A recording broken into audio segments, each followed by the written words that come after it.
अब चलते हैं टाइटल बार के नीचे। टाइटल बार के नीचे क्या है? टाइटल बार के नीचे होता है मेन्यू बार। क्या होता है? टाइटल बार के नीचे होता है मेन्यू बार, जिसमें क्या होता है? मेन्यू होता है। कौन कौन से मेन्यू होते हैं?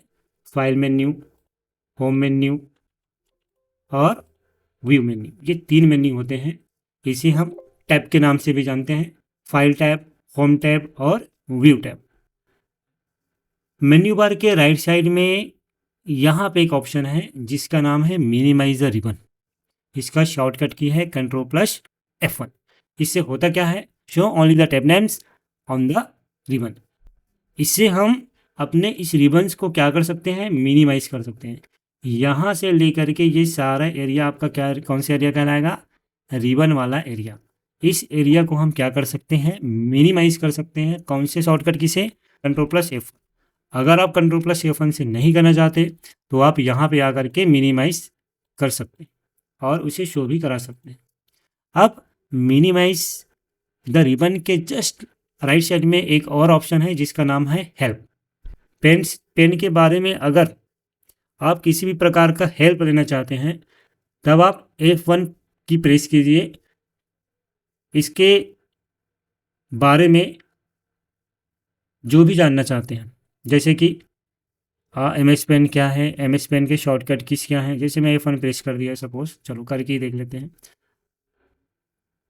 अब देख सकते हैं MS पेन के बारे में कुछ कुछ हमें इंफॉर्मेशन मिल रहा है, ये देख सकते हैं। तो ऐसे और भी बहुत सारी इंफॉर्मेशन है जिसके बारे में आप जान सकते हैं थ्रू F1 की सहायता से आप MS पेन के बारे में बहुत सारी जानकारी जान सकते हैं, ले सकते हैं। ये तो रहा हेल्प का शॉर्टकट की क्या है? F1। अब आगे बढ़ते हैं। अब रिबन बार के नीचे आते हैं। रिबन बार के नीचे क्या दिख रहा है? क्या दिख रहा है? ये क्या है? इसे क्या कहा जाता है? इसे हम कहते हैं रूलर। क्या कहते हैं? रूलर बार। व्यू टैब में जाएंगे और यहाँ आप देख सकते हैं रूलर्स। इसमें जब हम चेक अनचेक करते हैं तो ये जो हमारा रूलर बार है वो शो एंड हाइड होता है, शो एंड हाइड होता है।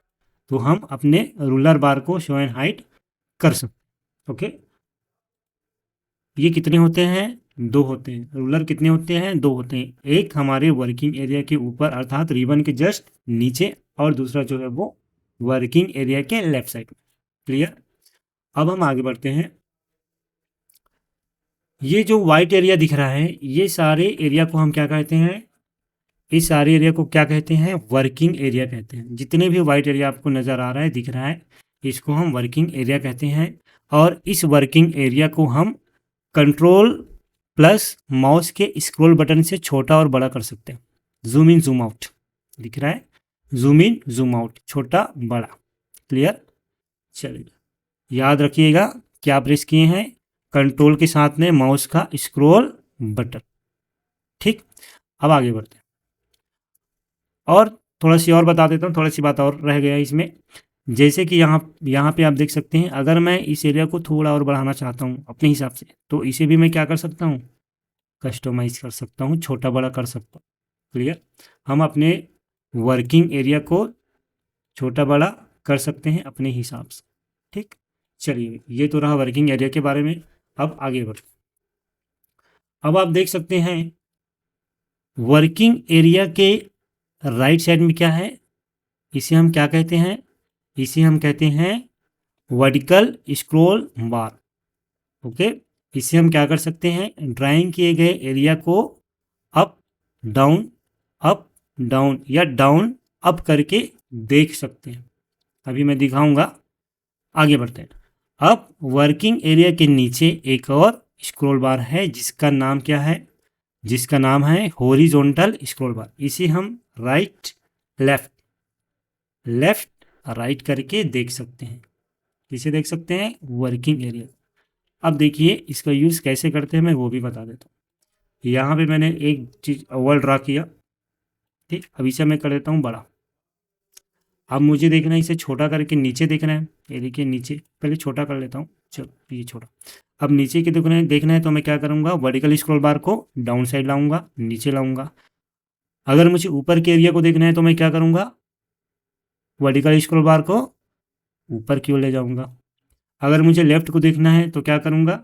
लेफ़्ट राइट को देखना है तो क्या करूँगा, राइट। थोड़ा सा बड़ा कर लेते हैं वर्किंग एरिया को, फिर समझ आएगा। जी अब देखिए, अगर मुझे राइट के एरिया को देखना है तो मैं क्या करूँगा, हॉरिजॉन्टल स्क्रॉल बार को राइट साइड ले जाऊँगा तो ये राइट का एरिया दिखेगा। क्लियर। अब मैं इसे लेफ्ट साइड ले जाता हूँ तो क्या होगा, लेफ्ट साइड का एरिया दिखेगा।